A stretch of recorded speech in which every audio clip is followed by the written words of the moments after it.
après l'expérience de la présence des forces internationales, y compris les Nations Unies, le Mali a vite compris les limites aussi de ce type d'intervention qui, dans certains cas, renforçait aussi la dépendance, ne répondait pas à la situation, dans le sens où ça ne donnait pas les capacités aux Maliens et à l'État malien d'assurer la sécurité. L'État malien est parti pour un changement de paradigme qui fait que la sécurité des Maliens doit être désormais entre les mains des Maliennes et des Maliens. Et quelle est la situation de cette sécurité? Comment la décrivez-vous actuellement? Globalement, nous pensons que la sécurité s'améliore au niveau du Mali. Pendant la présence des forces internationales, le Mali ne contrôlait pas plus de 40% de son territoire national. Aujourd'hui, le Mali a le contrôle de l'ensemble de son territoire national. L'armée et les forces de défense et de sécurité ont reçu des capacités et des moyens importants, sont à l'offensive dans le cadre de la lutte contre le terrorisme. Beaucoup de succès ont été remportés. Plusieurs terroristes ont été neutralisés. Certains se sont rendus.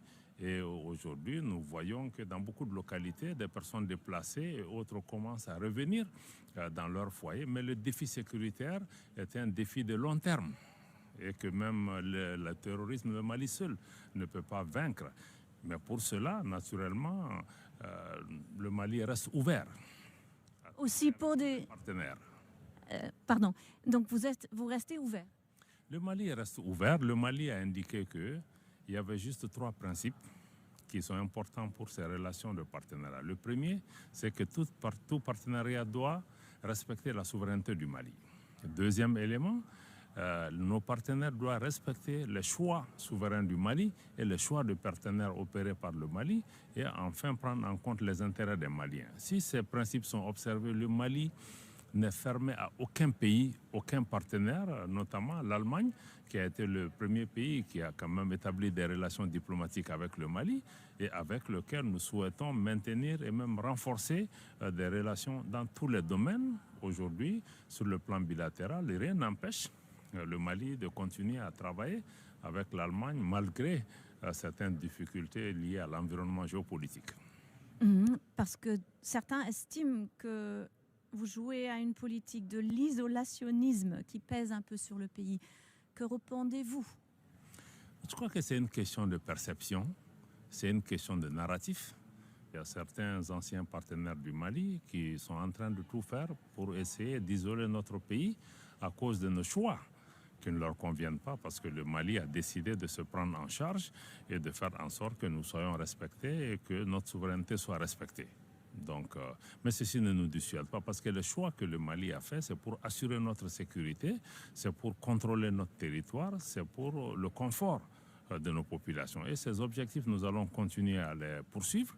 Et ce que nous demandons à tout un chacun, c'est que nos relations soient empreintes de respect et que tout partenariat doit être pour nous un partenariat gagnant-gagnant et non de pouvoir nous imposer des politiques de domination ou d'assujettissement de nos pays.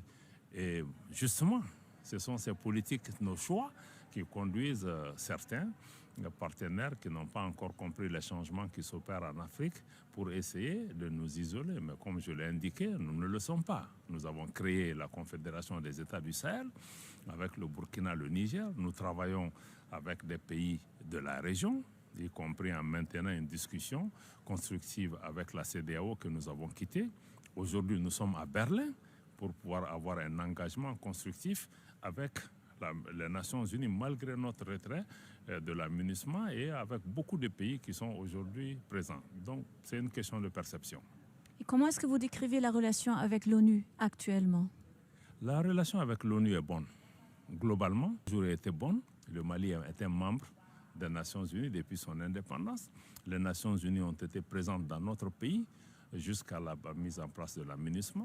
Après le départ de la MINUSMA, aujourd'hui, le Mali a un cadre de collaboration avec les fonds, agences et programmes des Nations Unies qui travaillent dans le domaine du développement, dans le domaine humanitaire et au plan politique aussi. Nous maintenons un dialogue constructif avec les Nations Unies afin de pouvoir l'aider à travailler dans le sens de l'atteinte de ses objectifs. Mais pour des pays comme le Mali, désormais, nous ne comptons pas sur des forces internationales pour assurer la sécurité chez nous. Nous avons décidé de compter sur nous-mêmes et aussi de tendre toujours la main aux autres qui veulent nous accompagner.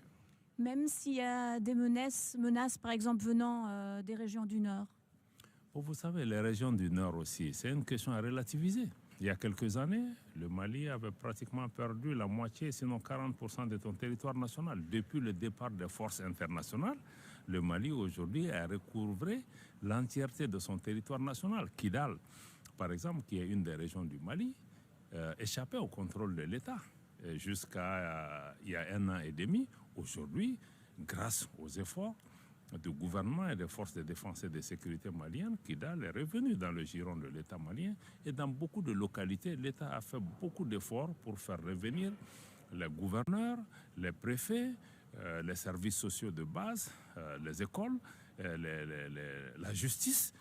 Donc ça demande beaucoup de moyens, mais il y a quand même des efforts conséquents au nord, et y compris aussi il y a un processus de réconciliation aussi qui est en cours à côté de l'effort militaire pour essayer de faire en sorte que nous puissions amener l'entente entre tous les Maliens. Je parlais aussi au plus large de la région, donc aussi des pays étrangers dans le Nord. Est-ce que même face à ce genre de menaces qui pourraient se passer, vous voulez le nom? L'Algérie? Bon, vous savez, l'Algérie est un pays voisin du Mali et nous travaillons avec tous nos voisins pour pouvoir assurer la paix et la stabilité. Ce que le Mali demande, c'est que nos voisins s'inscrivent dans une démarche constructive vis-à-vis de nos pays, qui cessent de s'ingérer dans les affaires intérieures du Mali, qu'ils cessent de soutenir des groupes terroristes comme des groupes séparatistes qui attaquent et déstabilisent notre pays. Le voisinage doit être basé sur le respect mutuel. Nos peuples, que ce soit avec Algériens ou avec d'autres de la voisins, on a des relations historiques. Nous sommes condamnés à vivre ensemble. Le Mali travaille sur la base de principes. Donc on ne peut pas être l'ami du Mali et en même temps avoir une main pour déstabiliser notre pays. Et ça, ce dialogue-là, nous aurons avec tous nos voisins qui inscrivent leur action dans la duplicité et dans la déstabilisation de notre pays. Ceci n'est pas acceptable. Si l'Allemagne décide de soigner cette relation, quel est l'effort que vous pouvez imaginer de faire pour s'approcher à des projets communs? Nous n'avons pas de crise avec l'Allemagne et malgré les difficultés, la coopération avec l'Allemagne dans une grande mesure est maintenue. D'ailleurs, le 22 mai prochain, il y aura des consultations germano-maliennes qui se tiendront à Bamako. Et comme je l'ai dit, l'Allemagne a été le premier pays qui a établi des relations diplomatiques avec le Mali et qui a toujours maintenu une approche assez réaliste de la situation, même si la conjoncture géopolitique mondiale a eu une incidence quelque part sur cette relation. Mais nous restons confiants avec l'arrivée aussi de nouveaux responsables aujourd'hui à la tête de l'État allemand, avec lesquels nous avons déjà eu ce matin des discussions que nous allons pouvoir travailler de façon pragmatique pour pouvoir préserver l'intérêt de l'Allemagne et l'intérêt du Mali, mais surtout l'intérêt de la paix.